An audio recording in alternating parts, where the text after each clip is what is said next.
M V Govindan എന്ന് പറഞ്ഞത് വിധി വരട്ടെ എന്നല്ല, എന്തെങ്കിലും തെളിവ് വരട്ടെ എന്നാണ്. ഇതിൽ കൂടുതൽ എന്ത് തെളിവാണ്?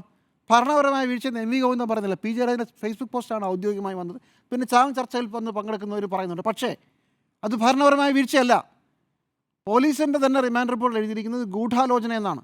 അങ്ങനെയാണെങ്കിൽ അത് ഗൂഢാലോചന കേസിലാണ് അദ്ദേഹം അകത്ത് കിടക്കുന്നത്. അങ്ങനെ ഒരാളെ സംരക്ഷിക്കാൻ എടുക്കുന്ന ധൃതിയും തിരക്കും അതുപോലെ തന്നെ വല്ലാതെ വിശദീകരിച്ച് ബുദ്ധിമുട്ടുന്നതും എന്തിനാണ്? ഇതൊരു ചർച്ചാ വിഷയമായി തന്നെ നിൽക്കും. അതേസമയം രാഹുൽ മാങ്കൂട്ടത്തിൻ്റെ കാര്യത്തിൽ ഏറ്റവും അവസാനം മുൻ KPCC പ്രസിഡന്റ് പറഞ്ഞതും കോൺഗ്രസിനെ വെട്ടിലാക്കാൻ സാധ്യതയുണ്ട്. പക്ഷേ എൻ്റെ അഭിപ്രായത്തിൽ ശബരിമലയായിരിക്കും ഒരു തട്ട് തൂങ്ങി കൂടുതൽ നിൽക്കുക. കാരണം അതൊരു വൈകാരിക വിഷയമായതുകൊണ്ടും അത് കാര്യമായി ജനങ്ങൾ ഇപ്പോഴും ചർച്ച ചെയ്യുന്നു എന്നുള്ളത് കൊണ്ടും അതിനൊരു പ്രശ്നമുണ്ട്. CPM അതിനകത്ത് ഒരു കുരുക്കിലാണ് പോയി നിൽക്കുന്നത്. അപ്പോഴും പ്രാദേശിക വിഷയങ്ങൾ മാത്രം ചർച്ച ചെയ്യുന്ന തെരഞ്ഞെടുപ്പിൽ ഇത് വ്യാപകമായി പ്രചരിക്കുമോ എന്ന് ചോദിച്ചാൽ നമുക്ക് കണ്ടറിയാം. തെരഞ്ഞെടുപ്പ് ഫലം കഴിയുമ്പോൾ കേരള വ്യാപകമായി ഒരു വേവ് ഉണ്ടെങ്കിൽ അത് കോൺഗ്രസ് അനുകൂലമാണെങ്കിൽ നിശ്ചയമായും ശബരിമല ആ വോട്ട് കൊടുത്തതിൽ ഒരു പ്രധാനപ്പെട്ട ഘടകം തന്നെയായിരിക്കും. അല്ലെങ്കിൽ മറ്റു പലതും.